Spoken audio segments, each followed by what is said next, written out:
Hello friends, a very warm welcome to all of you to VMR Logics YouTube channel. నేను మీ Rohit Sharma, your faculty for current affairs and editorial vocabulary. So ఇవాల్టి first current affair 11వ edition India Maldives యొక్క joint military exercise అయిన ఎకోవరిన్ మాల్దీవుల్లో జరిగింది. ఈ ఎకోవరిన్ అనేది మనకి చాలా చాలా ముఖ్యమైన మిలిటరీ ఎక్సర్సైజెస్లో ఒకటి.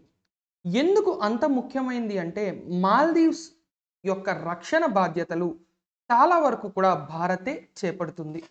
సో అందుకు ఇది ముఖ్యమైనది. మరిక మాల్దీవుల్లో ఎక్కడ జరిగింది అంటే కద్దు ఐలాండ్. కద్దు ఐలాండ్. సో ఈ కద్దు ఐలాండ్స్లో మాల్దీవ్స్లోని కద్దు ఐలాండ్లో ఈ ఏకోరిన్ అనేది ప్రారంభమైంది.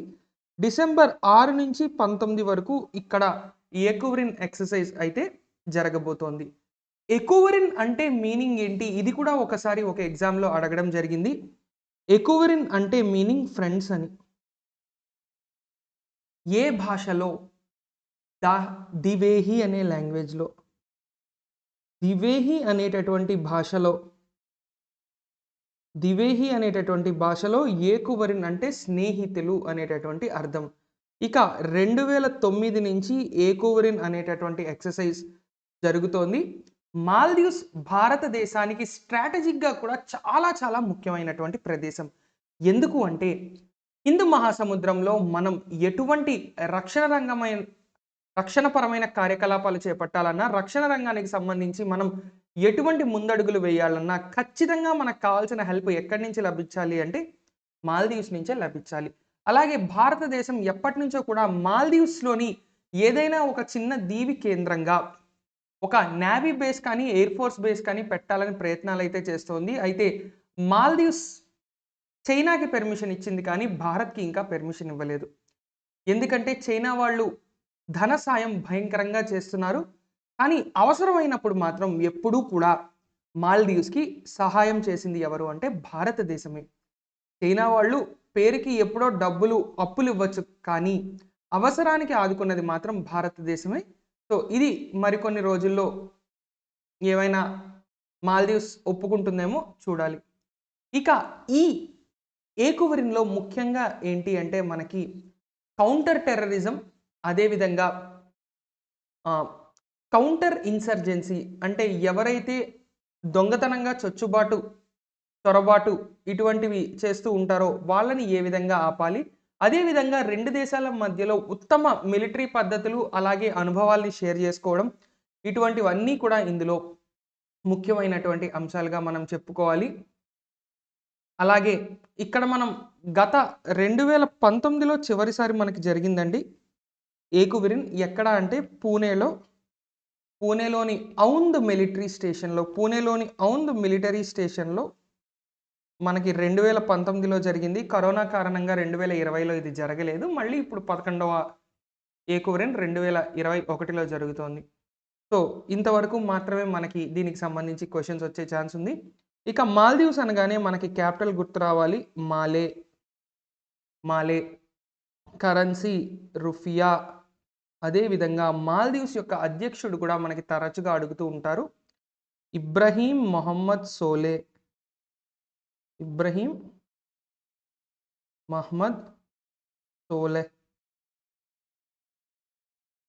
రైట్. సో ఇవి మనం గుర్తుపెట్టుకుంటే చాలు. ఇక నెక్స్ట్ గిరిరాజ్ సింగ్, కేంద్ర మంత్రి గిరిరాజ్ సింగ్. ఆయన దేనికి మంత్రి? గ్రామీణాభివృద్ధి,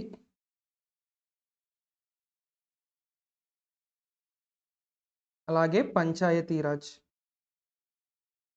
గ్రామీణాభివృద్ధి మరియు పంచాయత్ రాజ్ శాఖ మంత్రి ఎవరు అంటే గిరిరాజ్ సింగ్ గారు. ఆయన ఒక రిపోర్ట్ తయారు చేశారు. ఏంటి అంటే పంచాయతీరాజ్ సంస్థల ద్వారా ఎస్‌డిజిల స్థానికీకరణ. ఎస్‌డిజి సుస్థిర అభివృద్ధి లక్ష్యాలు.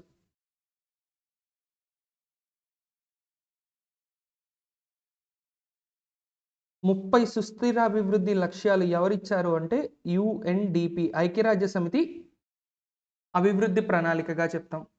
సో వాళ్ళు ఈ 30 సుస్థిరాభివృద్ధి లక్ష్యాలు ఇస్తే వాటిలో పంచాయత్ రాజ్ వ్యవస్థ ద్వారా మనం సుస్థిరాభివృద్ధి లక్ష్యాలను ఏ విధంగా చేరుకుంటున్నాము అంటే సుస్థిర అభివృద్ధి లక్ష్యాలు సాధించడానికి దేశ స్థాయిలో, రాష్ట్ర స్థాయిలో కాదు, గ్రామ స్థాయిలో మనం ఏ విధంగా కృషి చేస్తున్నాము అనేటటువంటివన్నీ కూడా ఇందులో ఇవ్వడం జరిగింది. సో, ఇది ఒక ముఖ్యమైన రిపోర్ట్‌గా మనం చెప్పుకోవాలి. ఇక దీంతో పాటు ఒక డాష్‌బోర్డ్‌ను కూడా తయారు చేయడం, విడుదల చేయడం జరిగింది. దాని పేరే జీపీడీపీ అంటే అర్థం ఏంటి? Gram Panchayat development plan. Gram Panchayat development plan. ఈ గ్రామ పంచాయత్ డెవలప్‌మెంట్ ప్లాన్‌లో భాగంగా ఏం జరుగుతోంది అంటే, గ్రామ పంచాయతీలకు కేంద్ర ప్రభుత్వం నుంచి ఎన్నో నిధులొస్తాయి. ఆ నిధులు ఏ విధంగా ఖర్చవుతున్నాయి? లేదా ఏ విధంగా పక్కదారి పడుతున్నాయి? రాష్ట్ర ప్రభుత్వాలు వేరే వాటికి ఆ డబ్బులు వాడేస్తున్నాయా? ఏంటి? ఇటువంటివన్నీ కూడా ఇందులో మానిటర్ చేయడం జరుగుతుంది. అలాగే మరొక పోర్టల్‌ని దేన్ని స్టార్ట్ చేశారు అంటే, ట్రైనింగ్ మేనేజ్మెంట్ పోర్టల్. అంటే ఎవరైతే మనకి పంచాయతీరాజ్ వ్యవస్థలో ఎన్నికైనటువంటి రిప్రజెంటేటివ్స్ అంటే మనకి వార్డు మెంబర్లు, సర్పంచ్‌లు, ఎంపీటీసీలు, జెడ్పీటీసీలు ఇలా ఎవరైతే పంచాయతీరాజ్ వ్యవస్థలో ఎన్నిక కాబడిన ప్రజాప్రతినిధులు ఉన్నారో వాళ్ళందరికీ ట్రైనింగ్ మరియు నిజానికి 90% మంది సర్పంచ్‌లకు కావచ్చు, ఎంపీటీసీలకు కావచ్చు, వాళ్ళని ఎన్నుకోవడం వెనక లేదంటే ఆ పదవి వెనక ఉన్నటువంటి ముఖ్య ఉద్దేశ్యం కానీ, ఆ పదవి యొక్క గొప్పతనం కానీ, ఆ పదవి యొక్క బాధ్యత కానీ సగం వరకు తెలియవు. ఎమ్మెల్యేలకి, ఎంపీలకు కూడా చాలా మందికి తెలియవు. మరి వాళ్ళందరికీ తెలియజెప్పడం కోసమే ఈ ట్రైనింగ్ మేనేజ్మెంట్ పోర్టల్‌ని తీసుకురావడం జరిగింది. Training management portal. సో, ఇవైతే ఇక్కడ మనం గుర్తుపెట్టుకోవాల్సినటువంటి ముఖ్యమైన అంశాలుగా చూడాలి. రైట్? ఇక దీనికంటే ముందు గతంలో కూడా మనకి సెప్టెంబర్‌లో కూడా గ్రామీణాభివృద్ధి మరియు పంచాయతీరాజ్ శాఖ ఆధ్వర్యంలో మంత్రి గారు కొన్ని విడుదల చేయడం జరిగింది. వాటిలో ఒక క్యాంపెయిన్ పేరు పీపీసీ 2021.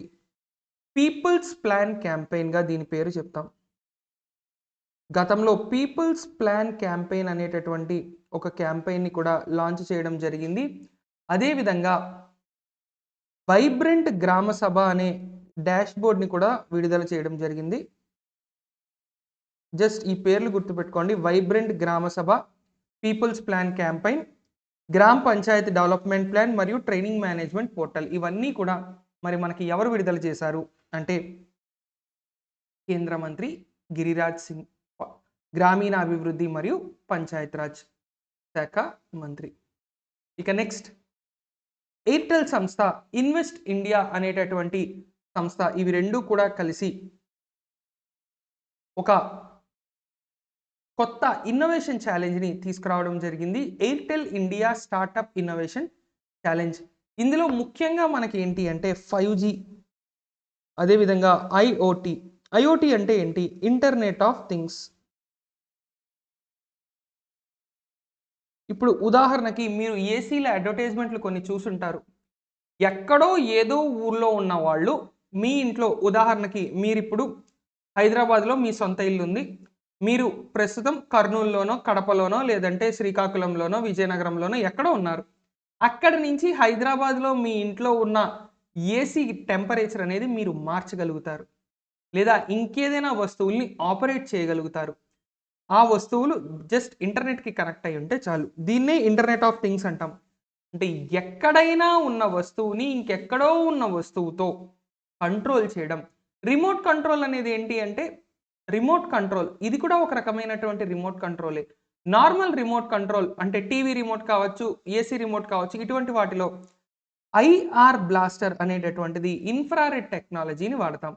అయితే ఇక్కడ మాత్రం ఇంటర్నెట్‌ని ఉపయోగించి ఈ విధంగా ఇంటర్నెట్ ఆఫ్ థింగ్స్‌లో భవిష్యత్తులో ఎన్నో రకాలైనటువంటి ఉపయోగాలున్నాయి. టెస్లా మీ అందరూ వినే ఉంటారు. టెస్లా మనం కూడా చాలా సార్లు మాట్లాడుకున్నాం.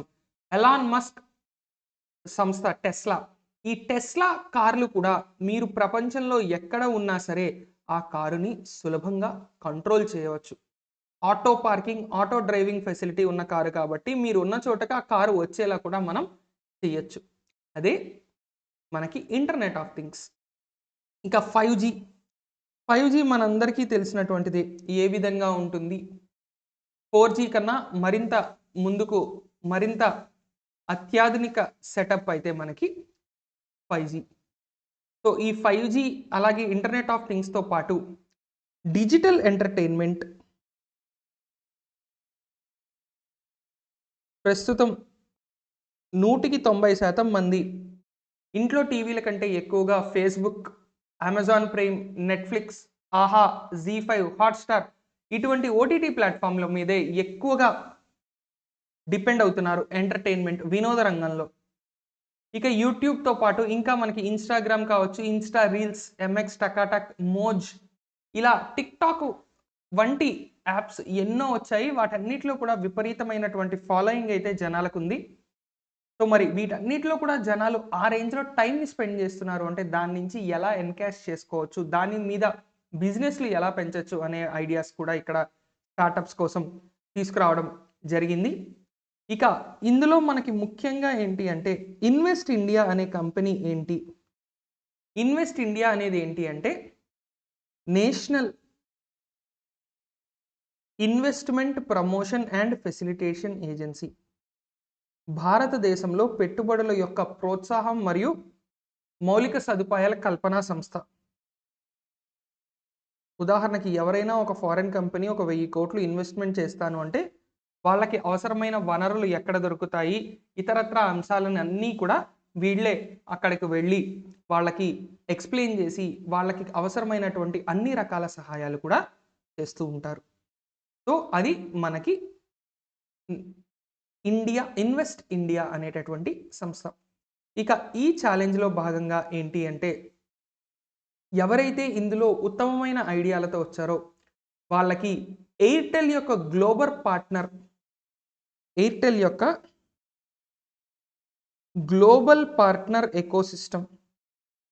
ఎయిర్‌టెల్‌తో పాటు అనేక సంస్థలు ఎయిర్‌టెల్‌తో భాగస్వామ్యాన్ని కలిగి ఉన్నాయి ప్రపంచవ్యాప్తంగా టెలికాం సేవల కోసం. ఆ ఇన్‌ఫ్రాస్ట్రక్చర్‌ని వీళ్ళు వాడుకోవడానికి వీళ్ళకి పర్మిషన్ ఉంటుంది. అదే విధంగా ఎయిర్‌టెల్ యొక్క టీమ్ ఏదైతే ఉందో ఎయిర్‌టెల్ యొక్క హై లెవెల్ మేనేజ్‌మెంట్ టీమ్ వాళ్ళు కూడా వీళ్ళకి సలహాలు కూడా ఇస్తూ ఉంటారు. అంటే వీళ్ళకి అడ్వైజరీ గ్రూప్ కింద ఎయిర్‌టెల్ యొక్క ఎగ్జిక్యూటివ్ టీమ్ వ్యవహరిస్తుంది.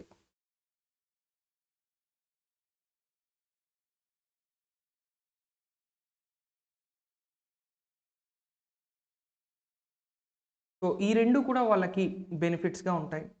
ఇక ఇక్కడ మనం గుర్తుపెట్టుకోవాల్సిన మరో ముఖ్యమైన విషయం ఏంటి అంటే ప్రపంచంలో మూడవ అతిపెద్ద అంకుర పరిశ్రమల దేశంగా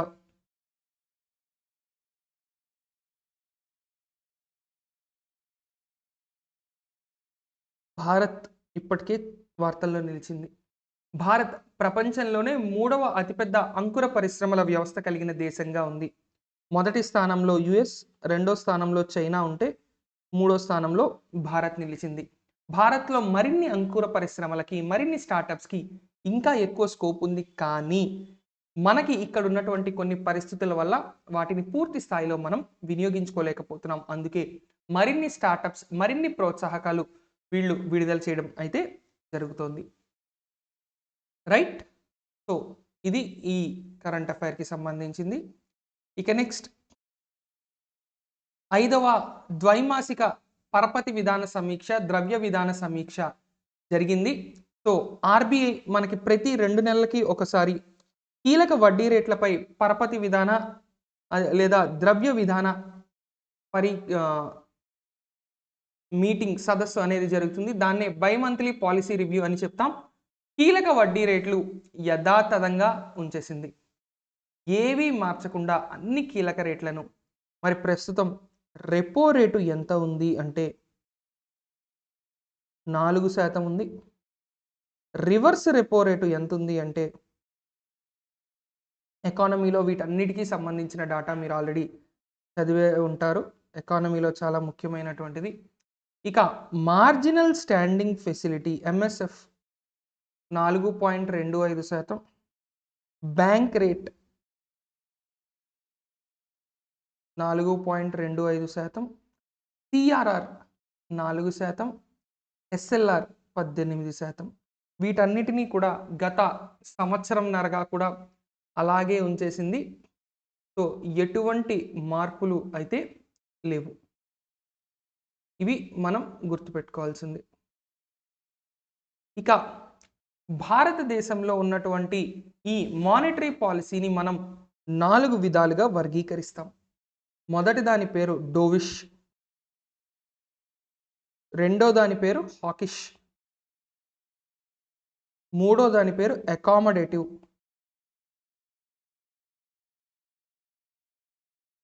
నాలుగోది న్యూట్రల్.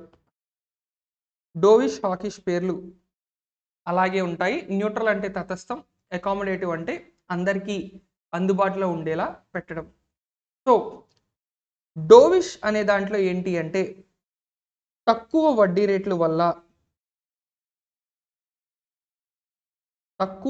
రేట్ల వలన మార్కెట్లోకి మరింత లిక్విడిటీ, మరింత క్యాష్ని ఫ్లో వచ్చేలాగా, మరింత మంది లోన్లు తీసుకునేలాగా ప్రోత్సహించడం. హాకిష్ అంటే ఎక్కువ వడ్డీ రేట్లు. న్యూట్రల్ అంటే మార్పు లేకపోవడం. ఇక అకామడేటివ్ అంటే పరిస్థితిని బట్టి అవసరానికి తగ్గట్టు మార్చడం. ప్రస్తుతం అయితే న్యూట్రల్గానే ఉంది. గతంలో డోవిష్, హాకిష్ పరిస్థితులు ఉండేవి, కానీ ప్రస్తుతం అయితే న్యూట్రల్గానే ఎటువంటి మార్పులు లేకుండా అన్నిటినీ తీసుకువెళ్తున్నారు. ఎందుకంటే కరోనా తర్వాత ప్రస్తుతం మనకిక్కడ ఏ రకంగా అన్ని పరిస్థితులు ఉన్నాయి, ఏ రకంగా మన జీడిపి పెరుగుతోంది, తగ్గుతోంది అనేటటువంటి విశేషాలన్నీ కూడా పరిగణలోకి తీసుకున్నటువంటి ఆర్బీఐ ఈ నిర్ణయాన్ని అయితే తీసుకోవడం జరిగింది. ఇక నెక్స్ట్ కరెంట్ అఫైర్ విషయానికి వెళ్తే, ఫార్చ్యూన్ ఇండియా మ్యాగజైన్ యొక్క భారతదేశంలోనే అత్యంత శక్తివంతమైనటువంటి మహిళల జాబితా. భారతదేశంలో అత్యంత శక్తివంతమైన మహిళల జాబితా. ఇందులో మరి మొదటి స్థానంలో ఎవరు నిలిచారు? భారతదేశ ఆర్థిక మంత్రి నిర్మలా సీతారామన్ గారు. భారతదేశ ఆర్థిక మరియు కార్పొరేట్ వ్యవహారాల శాఖ మంత్రి అయినటువంటి నిర్మలా సీతారామన్ గారు మొదటి స్థానంలో నిలిస్తే, ఇక రెండవ స్థానంలో రిలయన్స్ గ్రూప్ అధినేత నీతా అంబానీ గారు. మూడవ స్థానంలో WHO చీఫ్ సైంటిస్ట్ అయినటువంటి సౌమ్య స్వామినాథన్ గారు. మొదటి ప్లేస్లో నిర్మలా సీతారామన్, రెండో ప్లేస్లో నీతా అంబానీ, మూడో ప్లేస్లో సౌమ్య స్వామినాథన్. వీళ్ళ ముగ్గురు ఫార్చ్యూన్ ఇండియా యొక్క అత్యంత శక్తివంతమైన మహిళల జాబితా. సో మరి ఫైనాన్స్ మినిస్టర్గా ఈమె ఫస్ట్ ప్లేస్లో ఉండడానికి ముఖ్యమైనటువంటి కారణం ఏంటి అంటే, ఇటీవల ఆత్మనిర్భర్ భారత్లో భాగంగా కొన్ని పథకాలను కేంద్ర ప్రభుత్వం స్టార్ట్ చేసింది. వాటిలో మొదటిది ప్రధానమంత్రి గరీబ్ కళ్యాణ్ యోజన.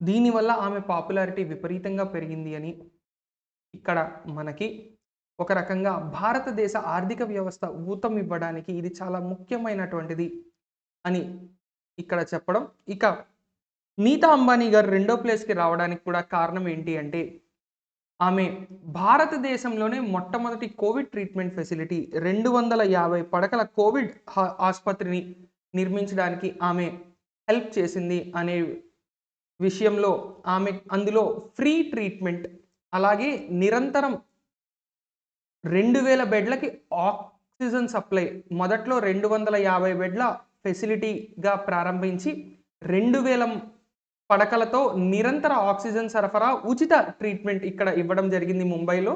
అందుకు నీతా అంబానీ గారికి రెండవ స్థానంగా ఆమెకి ఇవ్వడం జరిగింది. ఇక మూడో స్థానంలో సౌమ్య స్వామినాథన్ గారు కోవిడ్ టైంలో చాలా కీలక పాత్ర పోషించారు. ఇక నాలుగవ స్థానంలో కిరణ్ మజుందార్ షా. ఈమె గురించి ప్రపంచంలోనే శక్తివంతమైన మహిళల గురించి మాట్లాడుతున్నప్పుడు కూడా చెప్పుకున్నాం. బయోకాన్ యొక్క ఫౌండర్ అండ్ ప్రస్తుతం ఎగ్జిక్యూటివ్ చైర్పర్సన్. ఇక 5వ స్థానంలో సుచిత్రా ఎల్లా. ఈమె భారత్ బయోటెక్ యొక్క కో-ఫౌండర్. సో ఈమె 5వ స్థానంలో నిలవడం జరిగింది. ఫార్చ్యూన్ ఇండియా ప్రకారం వీళ్ళు భారతదేశంలోనే అత్యంత శక్తివంతమైన మహిళల జాబితాలో మొదటి 5 స్థానాల్లో నిలిచినటువంటి వ్యక్తులు. ఇక నెక్స్ట్, డిస్నీ మరియు బైజూస్ యొక్క ఎర్లీ లెర్నింగ్ యాప్, అంటే చిన్నపిల్లలు ఎవరైతే కిండర్ గార్డెన్ అంటే నర్సరీ, ఎల్కేజీ, యూకేజీ వయసులో ఉన్న చిన్నపిల్లలు ఉంటారో వాళ్ళ కోసం డిస్నీ బైజూస్ ఎర్లీ లెర్న్ అనేటటువంటి ఒక యాప్ అయితే ఉంది. బైజూస్ ఆధ్వర్యంలోనే డిస్నీ వాళ్ళ యొక్క యానిమేషన్ని ఉపయోగించి చిన్న పిల్లలకి మరింత చేరువుగా వాళ్ళకి పాఠాలని నేర్పించడం వీళ్ళ ఉద్దేశం. దీని యొక్క ప్రచారకర్తలుగా ప్రస్తుతం నీరజ్ చోప్రా మరియు పివి సింధు వీళ్ళిద్దరూ కూడా ఇందులో రావడం జరిగింది. సో మన అందరికీ తెలుసు, నీరజ్ చోప్రా మరియు పివి సింధు ఇద్దరు కూడా ఇటీవల ఒలింపిక్స్లో మెడల్స్ సాధించినటువంటి వ్యక్తులు. సో వాళ్ళిద్దరినీ కూడా సైన్ చేయడం అనేది ఇక్కడ గుర్తుపెట్టుకోవాలి. ఇక బైజూస్ ఎర్లీ లెర్నింగ్ యాప్ అనేటటువంటిది లేదా బైజూస్ సంస్థ మొత్తం కూడా think and learn private limited అనే కంపెనీ రన్ చేస్తుంది. బైజూస్ అనేది కేవలం పేరు మాత్రమే, దాని యొక్క మాతృ సంస్థ పేరు think and learn private limited. Byju's అనేటటువంటి సంస్థకి చెందినటువంటివన్నీ కూడా ఈ think and learn private limited ద్వారా మాత్రమే చేయగలుగుతాయి. రైట్. సో ఈ సంవత్సరం మనకి ఖేల్ రత్న అవార్డు కూడా నీరజ్ చోప్రాకి రావడం జరిగింది. సో అది గుర్తుపెట్టుకోవాలి. ఇక బైజూస్ సంస్థని ప్రారంభించిన వ్యక్తి ఎవరు అంటే బైజూస్ యొక్క ప్రారంభకుడు రవీంద్రన్. ఆయన ఇంటి పేరే బైజు రవీంద్రన్. ఆయనే ఇప్పుడు దానికి ఓనర్ అలాగే ఫౌండర్ కూడా. సో ఇది కేవలం మనం ఇక్కడ గుర్తుపెట్టుకోవాలి, నీరజ్ చోప్రా మరియు పివి సింధు. ఇక నెక్స్ట్, ఓలాఫ్ స్కాల్స్ అనేటటువంటి వ్యక్తి జర్మనీ యొక్క తదుపరి ఛాన్సలర్గా నియమితులవడం జరిగింది. నిన్ననే చెప్పుకున్నాం, ఏంజెలా మోర్కల్ గారు ఓడిపోయారు ఎలక్షన్లో. 16 సంవత్సరాలు ఆమె జర్మనీ యొక్క ఛాన్సలర్గా జర్మనీని ప్రపంచ పటంలో ఒక అత్యంత ముఖ్యమైన దేశంగా తిరిగి నిలపడంలో, ఎందుకంటే ఐరోపాలో ఒక రకమైనటువంటి దారుణమైన పరిస్థితి యాక్చువల్గా ఉండింది.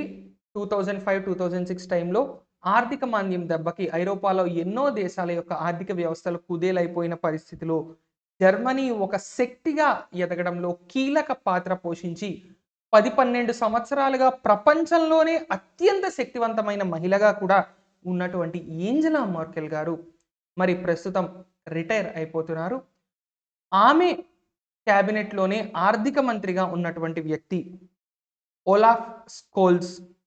ఆయన ఇకపై జర్మనీ యొక్క ఛాన్సలర్గా వ్యవహరించనున్నారు. సో ఇది జర్మనీలో ఒక ఏంజెలా మోర్కెల్ గారు 16 సంవత్సరాలుగా జర్మనీలో అత్యద్భుతంగా నడిపించినటువంటి మహిళ, ప్రపంచంలోనే అత్యంత శక్తివంతమైన మహిళగా ఎన్నో సంవత్సరాలు ఉన్నటువంటి వ్యక్తి పదవి నుంచి దిగిపోతున్నారు. కాబట్టి నెక్స్ట్ వచ్చిన వ్యక్తి ఓలాఫ్ స్కాల్స్ చాలా చాలా ముఖ్యం, గుర్తుపెట్టుకోండి. ఇక నెక్స్ట్, దక్షిణ కొరియా యొక్క రక్షణ మంత్రిత్వ శాఖ హైపర్సానిక్ ఆయుధ ప్రోటోటైప్ హైకోర్ అనేటటువంటి మోడల్ని తీసుకురావడం జరిగింది. ఏంటి ఈ హైకోర్ అంటే? హైపర్సానిక్ అంటే శబ్ద వేగం కంటే చాలా వేగంగా వెళ్ళబోయేటటువంటి ఒక మిసైల్గా దీన్ని చెప్తాం.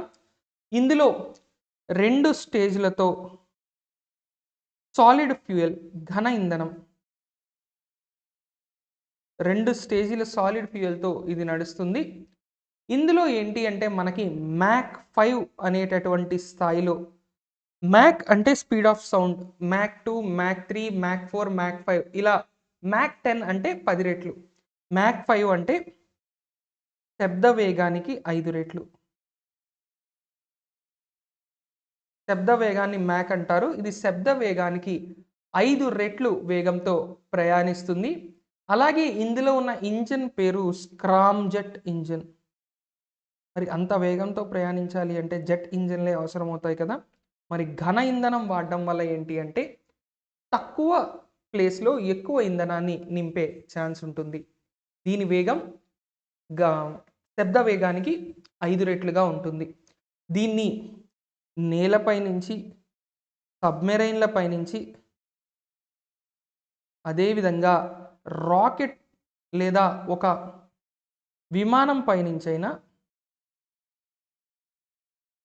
విడుదల చేయొచ్చు, ప్రయోగించొచ్చు. అంటే ఎక్కడి నుంచైనా దీన్ని ప్రయోగించేటటువంటి ఛాన్స్ ఉంది. మరి దీని యొక్క ఫస్ట్ ఇంపార్టెంట్ టెస్టింగ్ ఎప్పుడు జరగబోతోంది అంటే 2022లో ప్రారంభమవుతోంది. సో సింపుల్‌గా గుర్తుపెట్టుకోవాల్సింది ఇటీవల దక్షిణ కొరియా ప్రకటించినటువంటి హై కోర్ అనేటటువంటి హైపర్సోనిక్ మిసైల్ ఎంత వేగంతో ఉంటుంది అంటే శబ్దానికంటే 5 రెట్లు వేగంతో ఉంటుంది. మాక్ 5 అనేటటువంటి వేగంగా దీన్ని వ్యవహరిస్తాం. మాక్ అంటే ఏంటి? MACH మాక్ అంటే ఏంటి అంటే మనకి శబ్ద వేగానికి సమానం అనేటటువంటి అర్థం వస్తుంది. రైట్? ఇక నెక్స్ట్ బ్లాక్ హోల్స్. కృష్ణ బిలాల యొక్క రహస్యాలు. కృష్ణ బిలాల యొక్క రహస్యాలు ఛేదించడం కోసం నాసా ఒక నూతన టెలిస్కోప్ను ప్రారంభించడం జరిగింది. దాని పేరే IXPE. ఆ కొత్త టెలిస్కోప్ పేరు IXPE అనేటటువంటి టెలిస్కోప్గా వ్యవహరిస్తాం. Imaging X ray polarimetry explorer. Imaging X ray polarimetry explorer IXPE అనేటటువంటి పేరుతో దీన్ని వ్యవహరిస్తాం. సో ఇదేంటి అంటే ప్రపంచంలోనే అత్యంత శక్తివంతమైన టెలిస్కోప్గా చెప్పుకోవాలి. ఇది ఎక్కడో కొన్ని కాంతి సంవత్సరాల దూరంలో ఉన్నటువంటి ప్రాంతాలు లేదా అక్కడున్నటువంటి అంతరిక్ష పదార్థాలు, కృష్ణ బిలాలు, ఇటువంటి వాటిని ఒక కృష్ణ బిలం ఏ విధంగా ఫార్మ్ అవుతోంది, ఏ విధంగా అక్కడ ఉద్భవిస్తోంది, ఏ విధంగా అంతరించిపోతోంది, అంతరించిపోయిన తర్వాత ఏం జరుగుతోంది, ఇటువంటివన్నీ కూడా ఇందులో చూస్తారు. అయితే మరి దీన్ని ఎవరు లాంచ్ చేస్తున్నారు అంటే స్పేస్ ఎక్స్. అమెరికా మొత్తం లాంచింగ్ అన్నీ కూడా వీళ్ళకి ఇచ్చేసింది పూర్తిగా. ఫాల్కన్ 9 రాకెట్ ద్వారా. స్పేస్ ఎక్స్ యొక్క ఫాల్కన్ 9 రాకెట్ ద్వారా ప్రయోగించబోతున్నారు. మరి ఎక్కడి నుంచి ప్రయోగించబోతున్నారు అంటే కెనడీస్ స్పేస్ సెంటర్, ఫ్లోరిడాలో ఉంది కెనడీ స్పేస్ సెంటర్. అమెరికా అత్యంత సక్సెస్ఫుల్ స్పేస్ సెంటర్ ఇది. ఎన్నో ప్రయోగాలు విజయవంతంగా జరిగాయి ఫ్లోరిడాలోని కెనడీ స్పేస్ సెంటర్. ఇక నాసాతో పాటు ఇటాలియన్ స్పేస్ ఏజెన్సీ యొక్క భాగస్వామ్యంలో ఈ ప్రాజెక్ట్ అనేది రూపుదిద్దుకోవడం జరిగింది.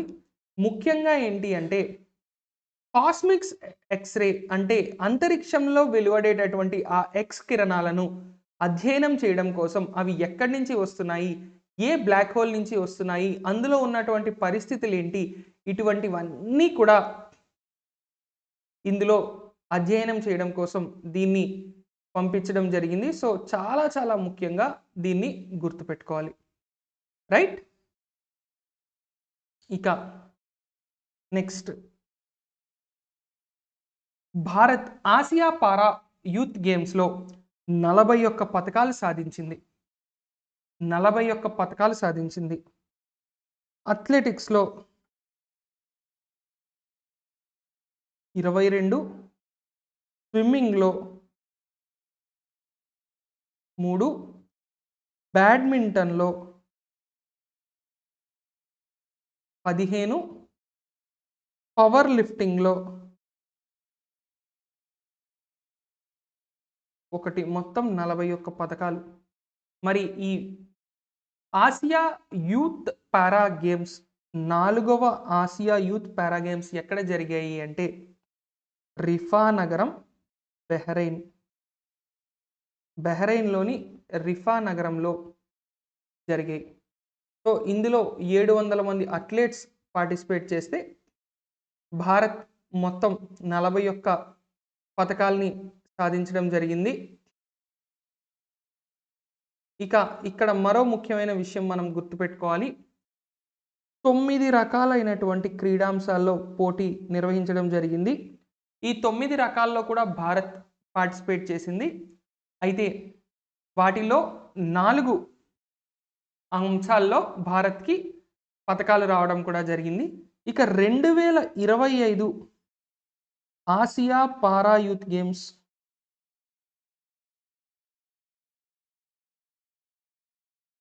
ఎక్కడ జరగబోతున్నాయి అంటే తాష్కెంట్. తాష్కెంట్ అంటే ఏ దేశం? ఉజ్బెకిస్తాన్.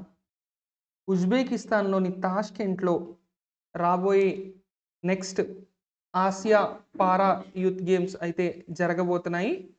సో ఇది మనం గుర్తుపెట్టుకోవాలి. రైట్?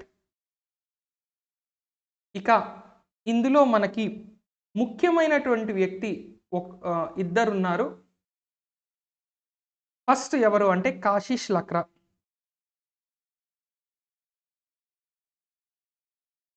ఈయనకి 3 మెడల్స్ వచ్చాయి. 1 గోల్డ్ మెడల్ కూడా అందులో లభించింది.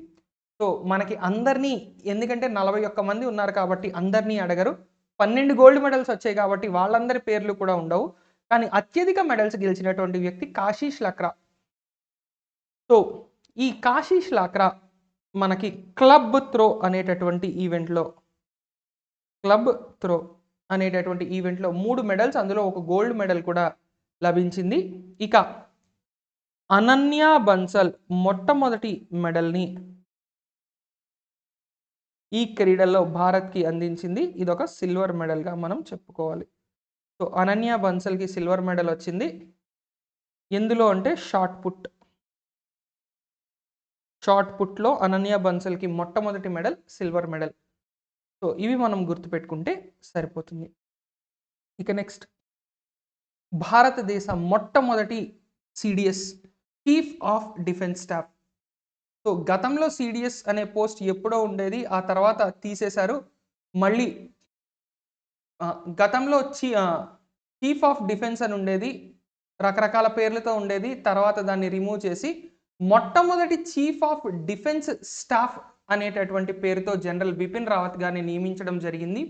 ఇందులో ముఖ్య ఉద్దేశం ఏంటి అంటే, సిడిఎస్ అనేటటువంటి ఈ పదవి ఏంటి అంటే, త్రివిధ దళాల మధ్యలో ఒక సహకారాన్ని, ఇంటర్ ఆపరబిలిటీ అంటే ఒకరి రంగానికి నుంచి రెండవ రంగానికి మధ్యలో ఉన్నటువంటి కోఆర్డినేషన్, సహకారాన్ని పెంపొందించడం కోసం సిడిఎస్ వర్క్ చేస్తారు. సో భారతదేశంలోనే డిఫెన్స్ రంగంలో అత్యున్నత పదవిగా మనం సిడిఎస్, చీఫ్ ఆఫ్ డిఫెన్స్ స్టాఫ్ని చెప్తాం. మరి ఈయన ఎక్కడ చనిపోయారు అంటే, హెలికాప్టర్ ప్రమాదం, MI-15 అనేటటువంటి హెలికాప్టర్ క్రాష్లో తమిళనాడులోని కూనూరు ప్రాంతం తమిళనాడులో ఆయన చనిపోవడం అయితే జరిగింది. ఆయనతో పాటు ఆయన భార్య, మరో 11 మంది కూడా అందులో ప్రయాణిస్తున్నారు. వీళ్ళలో కేవలం ఒకే ఒక్క వ్యక్తి బతికాడు. అతనే IAF గ్రూప్ కెప్టెన్.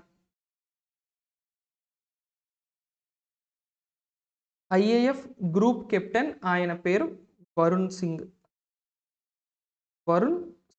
ఆయన ఒక్కడే ఇందులో మనకి సర్వైవర్గా నిలిచాడు. మిగతా అందరూ కూడా చనిపోయారు. మరి వీళ్ళు ఎక్కడి నుంచి వస్తున్నప్పుడు అంటే, డిఫెన్స్ స్టాఫ్ కాలేజ్,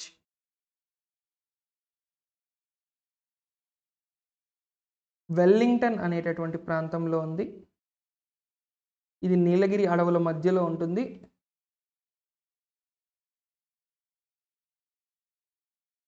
ఈ ప్రాంతంలో ఆ డిఫెన్స్ స్టాఫ్ కాలేజ్కి వెళ్ళి వస్తూ ఉంటే ఆయనకి రావడం జరిగింది. సో జనరల్ బిపిన్ రావత్ 63 ఏళ్ల వయసున్నటువంటి వ్యక్తి. ఆయన మరో 2 సంవత్సరాలు ఈ క్యాడర్కి ఎలిజిబుల్. సో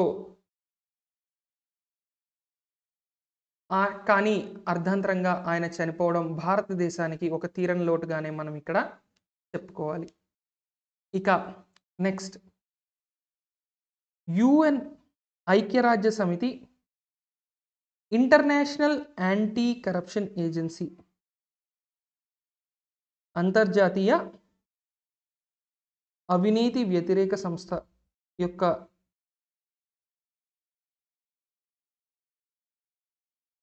వీళ్ళు 9 డిసెంబర్ని ప్రతి సంవత్సరం ప్రపంచ అవినీతి వ్యతిరేక దినోత్సవం, అవినీతి నిర్మూలన దినోత్సవంగా జరపడం జరుగుతున్నది. మరి థీమ్ ఏంటి ఈ సంవత్సరం దీనికి అంటే యువర్ రైట్, నీ హక్కు, యువర్ రోల్, నీ భూమిక, సే నో టు కరప్షన్ అంటే అవినీతికి ఎటువంటి అవినీతిని ఎదుర్కొనడం, అవినీతికి అడ్డు చెప్పడం నీ యొక్క బాధ్యత, నీ యొక్క కర్తవ్యం, నీ యొక్క హక్కు అని చెప్తున్నారు. సో ఎవరైతే అత్యంత పేదరికంలో ఉన్నటువంటి వ్యక్తులు, అలాగే ఎవరైతే చాలా వల్నరబుల్ అంటారు అంటే సులభంగా ప్రలోభాలకు గురయ్యే వాళ్ళు, ఎందుకంటే పేదరికం వల్ల కావచ్చు, నిస్సహాయ పరిస్థితిలో కావచ్చు, అటువంటి వారు ఈ అవినీతి బారిన విపరీతంగా పడ్డారు అనేటటువంటిది ఇక్కడ మనకి చెప్పడం జరిగింది. సో ఇది మనకు ఒక ముఖ్యమైనటువంటి అంశంగా గుర్తుపెట్టుకోవాలి. యునైటెడ్ నేషన్స్ జనరల్ అసెంబ్లీ 2003లో ఈ అవినీతి వ్యతిరేక దినోత్సవానికి సంబంధించి ప్రకటననైతే విడుదల చేయడం జరిగింది. ఆ సంవత్సరం నుంచి దీన్ని ప్రతి సంవత్సరం జరుపుకుంటున్నారు. ఇక global task force on corruption అనేటటువంటి ఒక సంస్థని కూడా ఐక్యరాజ్య సమితి ప్రారంభించడం జరిగింది. Global task force on corruption, అవినీతి నిర్మూలన కోసం ప్రపంచవ్యాప్తంగా ఒక టాస్క్ ఫోర్స్. ఇందులో మరి ఎవరెవరు ఉంటారు అంటే UNDP, united nations development programme, అదేవిధంగా UN office on drugs and crime, వీళ్ళ పేరు కూడా చెప్పుకున్నాం, డ్రగ్స్ రిలేటెడ్ ఇష్యూస్ని వీళ్ళు డీల్ చేస్తారు అని. అలాగే UN department of political and peace building affairs. కొన్ని దేశాలు ఈ డ్రగ్స్ ఇతర దేశాలకి పంపించడం ద్వారా విపరీతమైనటువంటి ఆదాయాన్ని పొందుతూ ఉంటాయి అనఫీషియల్గా. ఇది బయటికి చెప్పరు కానీ అనఫీషియల్గా జరుగుతూ ఉంటుంది. ఇటువంటి వాటిని అడ్డుకోవడం కోసమే ఇక్కడ మనకి ఈ పర్టికులర్ డే అయితే తీసుకురావడం జరిగింది.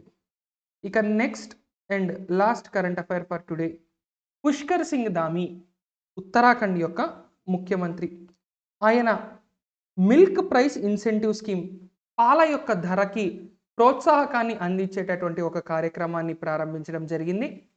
మరి ఇందులో ఏం చేస్తారు అంటే డీబీటీ, డైరెక్ట్ బెనిఫిట్ ట్రాన్స్ఫర్ ద్వారా బ్యాంక్ అకౌంట్లలోకి నేరుగా మనకి ఎవరెవరైతే ఈ పథకం ద్వారా లబ్ధిదారులు ఉన్నారో వాళ్ళ డైరెక్ట్ బ్యాంక్ అకౌంట్లోకే డబ్బులు వేయడం జరుగుతుంది. ఇందులో ఏంటి అంటే మరింత డైరీ రంగానికి ఊతం అందించడం కోసం ఈ ప్రోత్సాహకాలు అనేవి ఉపయోగపడతాయి అనేటటువంటిది ఇక్కడ జస్ట్ స్కీమ్ పేరు గుర్తుపెట్టుకోండి. ఇందులో ఏంటి అంటే 500 మిల్క్ సేల్ సెంటర్స్ ప్రారంభించబోతున్నారు. ఇందులో ఏంటి అంటే ఎవరైతే ఈ కేంద్రాలకు వచ్చి తమ పాలను విక్రయిస్తారో వారికి అదనంగా మరికొంత అమౌంట్ను కూడా వీళ్ళు ఇవ్వడం అనేటటువంటిది జరుగుతుంది. సో ఇది కూడా మనం ఇక్కడ గుర్తుపెట్టుకోవాలి. సో ఇవి అండి ఇవాల్టి కరెంట్ అఫైర్స్. ఇక ఇవాల్టి వొకాబులరీలోకి వెళ్ళిపోదాం. First word for today, ambush. Ambush అంటే ఏంటి అంటే సడన్ అటాక్, సర్ప్రైజ్ అటాక్. ఎక్కడైనా ఒక చోట దాక్కొని అక్కడ నుంచి సడన్గా ఒక అటాక్ని చేస్తే దాన్ని అంబుష్ అంటారు.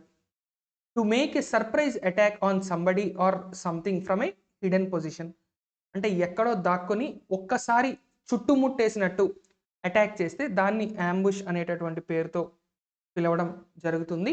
ఇక దీని యొక్క సినోనిమ్స్, ట్రాప్, పౌన్సిన్, లై ఇన్ వెయిట్, ఎన్స్నేర్ అంటే చుట్టుముట్టేయడం, సడన్గా చుట్టుముట్టేయడం. అలా కాకుండా రిలీజ్ విడుదల చేసేయడం, లెట్ గో వదిలేయడం.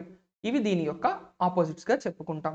అంబుష్ అంటే ఒకేసారి ముప్పేట దాడి చేయడం అన్ని వైపుల నుంచి, అది కూడా సడన్గా అవతల వాళ్ళకి షాక్ ఇచ్చే విధంగా. ఇక దీని ఆపోజిట్ ఏంటి అంటే వదిలేయడం. They were ambushed and taken prisoner by the enemy. వాళ్ళు అన్ని వైపుల నుంచి వాళ్ళని చుట్టుముట్టేసి శత్రువులు వాళ్ళని ప్రిజనర్స్ అంటే ఖైదీలుగా తీసుకెళ్ళిపోయారు. దే వర్ అంబుష్డ్ అంటే వాళ్ళు సడన్గా అటాక్ చేయబడ్డారు మరియు శత్రువుల చెరలో బందీలుగా చిక్కిపోయారు అని చెప్పడం. అది అంబుష్ అండి. ఇక నెక్స్ట్ డ్రకోనియన్ అంటే చాలా క్రూరమైనటువంటి, చాలా చాలా క్రూరమైనటువంటి వాటిని డ్రకోనియన్ అంటారు. ఉదాహరణకి పిక్ పాకెట్కి 2 చేతులు 2 కాళ్ళు తీసేయమని శిక్ష ఇచ్చాడు అనుకోండి ఎవరైనా రాజు, అదొక డ్రకోనియన్ లా అంటాం. అంటే పూర్తిగా అత్యంత క్రూరమైనటువంటి చట్టాలు, అత్యంత క్రూరమైనటువంటి విశేషాలుగా వీటిని చెప్పుకుంటాం. So extremely cruel and severe and it is called draconian. దీని synonyms harsh, cruel, drastic, stringent, oppressive. అన్నిటికీ కూడా సిమిలర్ మీనింగ్ ఏంటి అంటే విపరీతమైనటువంటి క్రూరత్వంతో కూడినటువంటివి. ఇక అలా కాకుండా మైల్డ్ మృదువుగా, ఈజీ అంటే ఏం పెద్ద హార్ష్గా లేకుండా సింపుల్గా, కామ్ అంటే సైలెంట్గా, ఫ్లెక్సిబుల్ కాస్త అవసరానికి తగ్గట్టు మారేలాగా. ఇవన్నీ కూడా దీని ఆపోజిట్స్గా చెప్పుకుంటాం. There have been calls for draconian measures against drug related crime. అంటే అర్థం ఏంటండి, ఎక్కడైతే డ్రగ్ సంబంధిత నేరాలు జరుగుతున్నాయో వాటిని అరికట్టడం కోసం ఇటువంటి అత్యంత తీవ్రమైన చట్టాల అవసరం ఉంది అని ఎన్నో ఉద్యమాలు జరిగాయి, ఎన్నో సార్లు వక్తలు పిలుపునిచ్చారు, కానీ అటువంటివి జరగట్లేదు. దేర్ హ్యావ్ బీన్ కాల్స్ అంటే ఎప్పటి నుంచో దీనికి సంబంధించి డిమాండ్లు ఉన్నాయి. ఏంటి అంటే డ్రగ్ రిలేటెడ్ క్రైమ్స్ ఏవైతే ఉన్నాయో వాటిని అరికట్టడానికి డ్రకోనియన్ లాస్ని తీసుకురావాలి అని చెప్తున్నారు. ఇక నెక్స్ట్ వర్డ్ పర్వేడ్ అంటే to spread through and be easy to notice in every part of something. అంటే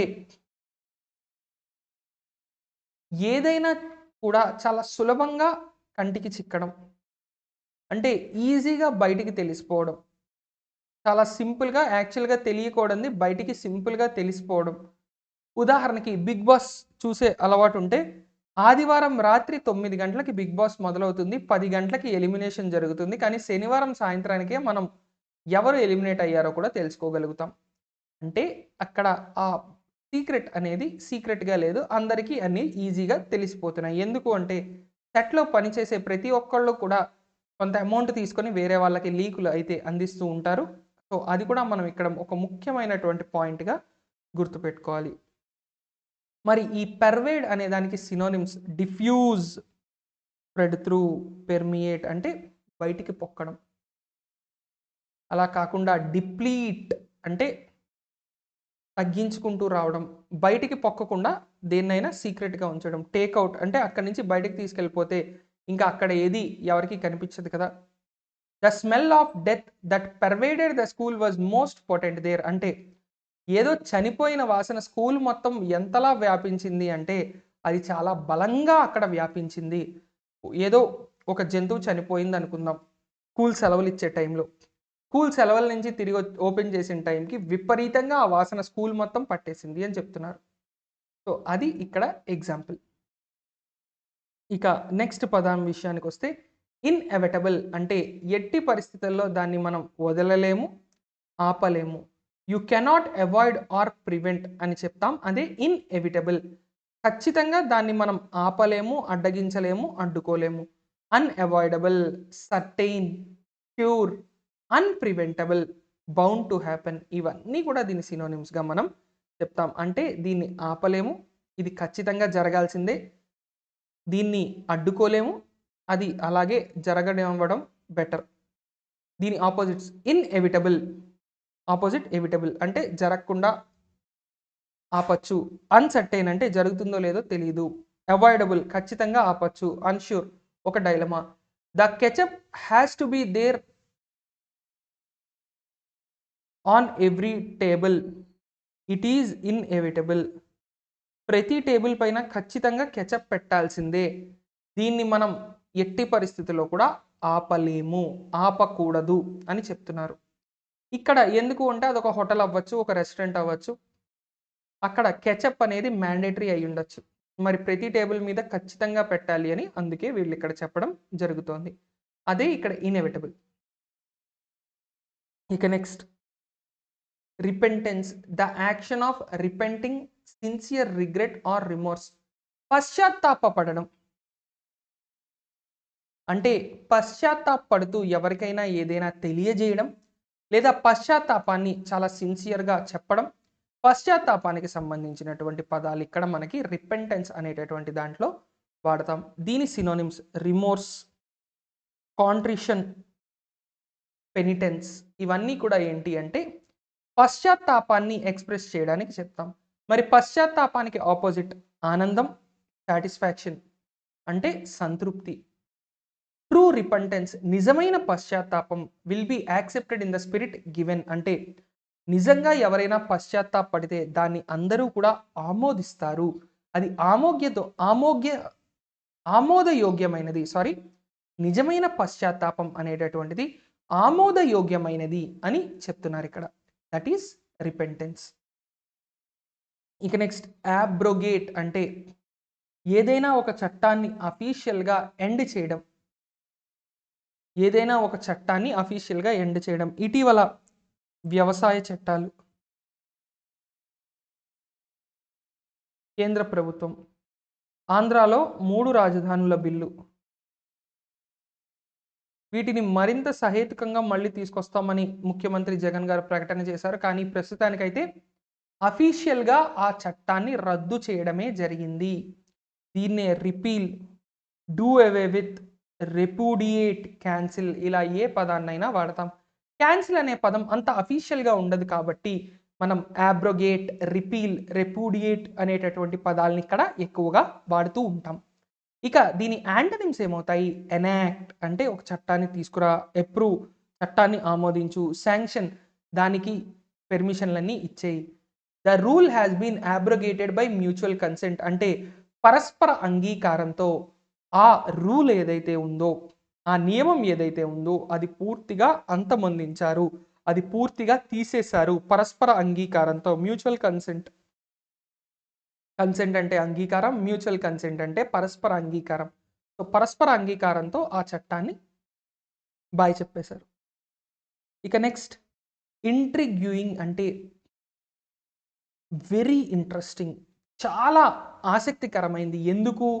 ఎందుకంటే అది సహజంగా జరిగేది కాదు, ఎప్పుడో ఒకసారి. కానీ అదేవిధంగా దానికి డైరెక్ట్గా ఆన్సర్ లేదు. మరి వీళ్ళు ఏ విధంగా దాన్ని పరిష్కరిస్తారు, ఏ విధంగా దానికి ఆన్సర్ చెప్తారు, ఏ విధంగా దాన్ని ట్రీట్ చేస్తారు, ఏ విధంగా దాన్ని ముందుకు తీసుకెళ్తారు, ఇటువంటివన్నీ కూడా ఇక్కడ మనకి ఇంట్రిగింగ్లో చెప్తారు. ఫ్యాసినేటింగ్, ఇంట్రెస్టింగ్, అబ్జార్బింగ్, ఎంథ్రాలింగ్, ఇటువంటివన్నీ కూడా ఈ ఇంట్రిగింగ్ అనే పదానికి సినోనిమ్స్గా మనం చెప్పుకుంటాం. అంటే విపరీతమైన ఆసక్తిని క్రియేట్ చేస్తాయి. అలా కాకుండా బోరింగ్, అన్ఇంట్రెస్టింగ్, టెడియస్. బోరింగ్ అంటే సుత్తి, అన్ఇంట్రెస్టింగ్ అస్సలు ఇంట్రెస్ట్ లేకపోవడం, టీడియస్ అంటే చాలా మనకింకా కష్టాన్ని కలిగించడం, అంటే బాగా శ్రమ కలిగించేటటువంటిది. These discoveries raise intriguing questions అంటే ఈ నూతన ఆవిష్కరణలు ఏవైతే ఉన్నాయో, ఈ నూతన ఆవిష్కరణలు ఏవైతే కనుగొనబడ్డాయో ఇవి కొన్ని చాలా ముఖ్యమైనటువంటి, చాలా ఆసక్తికరమైనటువంటి ప్రశ్నలని ఉత్పన్నం చేస్తున్నాయి, రైజ్ చేస్తున్నాయి అని చెప్తున్నారు. ఇక నెక్స్ట్ పెర్ఫిడీ అంటే unfair treatment of somebody who trust you. అంటే ఎవరైతే మనల్ని నమ్ముతున్నారో వాళ్ళని మోసం చేయడం, అంటే కట్టప్ప బాహుబలిని చంపినట్టు చేయడం, దాన్నే పెర్ఫిడీ అంటాం. దీన్నే ట్రిచరీ అంటే నమ్మక ద్రోహం, డిసీట్ మోసం, ఇన్ఫిడెలిటీ, డిస్లాయల్టీ అంటే నమ్మక ద్రోహం. మరి దీని ఆపోజిట్స్ ఏమవుతాయి? Infidelity opposite fidelity, disloyalty loyalty, deceit లేదా ట్రిచరీ ఫెయిత్ఫుల్నెస్. ఇవన్నీ కూడా వాటి యొక్క యాంటనిమ్స్ అవుతాయి. I have been accused of perfidy, malingering, duplicity, charlatanism and 40 other words that I don't know meaning of. అంటే నన్ను ఈ విధంగా నాపై ఆరోపణలు చేశారు, మోసం చేశానని, నమ్మక ద్రోహం చేశానని, వాళ్ళ డూప్లిసిటీ అంటే వాళ్ళ వస్తువులు ఇంకెక్కడో ఏదో చేశానని, అలా ఇంకా 40 రకరకాల పదాలతో నన్ను దూషించారు, వాటి అర్థం కూడా నాకు తెలీదు అని ఎవరో పాపం ఒక ఆయన చెప్తున్నాడు. ఇక నెక్స్ట్, ఇంటిమిడేషన్ అంటే ఎవరినైనా భయపెట్టడం. ఆ భయపెట్టడం వల్ల ఏమవుతుంది అంటే మన పని వాళ్ళు చేసి పెడతారు. అంటే ఎవరినైనా భయపెట్టి లేదా బెదిరించి మన పనిని చేసుకోవడాన్ని ఇంటిమిడేషన్ అంటారు. టెరిఫైయింగ్ భయపెట్టడం, ఫ్రైట్నింగ్ భయపెట్టడం, అనెవరింగ్, డాంటింగ్, బ్రోబీటింగ్ అంటే వాళ్ళని బెదిరించడం. అలా ఇవి అన్నీ కూడా బెదిరించో భయపెట్టో మనకు కావాల్సింది వాళ్ళ చేత చేయించుకోవడం అనేది ఇంటిమిడేషన్. ఎష్యూర్ అంటే హామీ ఇవ్వడం. కంఫర్ట్ అంటే వాళ్ళకి మేము ఉన్నామనే భరోసా ఇవ్వడం. కామ్ సైలెంట్గా వాళ్ళని కాస్త ఓదార్చడం. Confidence in the strength of their ideas will give people the will to stand up to threats and intimidation. అంటే ఏదైతే ప్రజలకి ఒక ధైర్యాన్ని ఇస్తారో, ఆ ధైర్యాన్ని ఇచ్చేటటువంటి ఐడియా ఏదైతే ఉందో, దానిపై ఉన్న నమ్మకం ఏదైతే ఉందో, దాన్ని వల్ల ఏమవుతుంది అంటే బెదిరింపులని, అదేవిధంగా భయభ్రాంతులకు గురి చేసే వాటిని తట్టుకొని నిలబడే శక్తి వస్తుంది. అంటే ప్రజల్లో వాళ్ళ మీద వాళ్ళకి నమ్మకం కలిగిస్తే ఏవైనా సరే సవాళ్ళు కావచ్చు, లేదంటే ఏవైనా బెదిరింపులు కావచ్చు, వాటన్నిటినీ కూడా తట్టుకొని నిలబడగలుగుతారు అని చెప్తున్నారు ఇక్కడ. ఇంకా నెక్స్ట్, స్ప్లింటర్ అంటే ఒక పెద్ద గ్రూప్ని విడగొట్టడం కోసం చిన్న చిన్న ముక్కలు చూస్తే దాన్ని స్ప్లింటర్ అంటారు. దానివల్ల ఏమవుతుంది అంటే పెద్ద గ్రూప్లో గొడవలు పెట్టి విడగొడితే, ఒక పెద్ద జాయింట్ ఫ్యామిలీ ఉంది, గొడవలు పెట్టి విడగొట్టేశారు, దాన్ని స్ప్లింటర్ అంటారు. To divide into smaller groups that are no longer connected and to separate from a larger group అనేటటువంటి మీనింగ్తో చెప్తున్నాం. మరి దీని synonyms shatter, smash, split, disintegrate అంటే ముక్కలు ముక్కలుగా చేసేయడం అనేటటువంటి మీనింగ్స్ వస్తాయి. డిసింటిగ్రేట్ అన్న, స్ప్లిట్ అన్న, స్మాష్ అన్న, షాటర్ అన్న అన్నీ కూడా ఒకేలాంటి మీనింగ్స్, అంటే ముక్కలు ముక్కలు చేసేయడం. కంబైన్ కలపడం, జాయిన్ కలపడం, యూనిఫై అన్నిటినీ దగ్గరికి తీసుకురావడం, మెర్జ్ అన్నిటినీ కలిపి ఒకటే చేయడం. ఇవి దీని opposites. Several firms have splintered off from the original company. Original company నుంచి చాలా కొత్త కంపెనీలు స్ప్లింటర్డ్ ఆఫ్ అంటే ముక్కలుగా బయటకు వచ్చేసాయి అని చెప్తున్నారు. రైట్? సో ఇదండి ఇవాల్టి వీడియో. ఈ వీడియో కనుక మీకు నచ్చినట్లయితే లైక్ చేయండి, మీ ఫ్రెండ్స్కి షేర్ చేయండి. అదేవిధంగా మా విఎంఆర్ లాజిక్స్ యూట్యూబ్ ఛానల్ని సబ్స్క్రైబ్ చేసుకొని బెల్ ఐకాన్ని క్లిక్ చేస్తే మేము పెట్టే ప్రతి వీడియోకి సంబంధించిన అప్డేట్స్ అన్నీ కూడా మీకు డైరెక్ట్గా వచ్చేస్తాయి. Thank you very much and జై హింద్.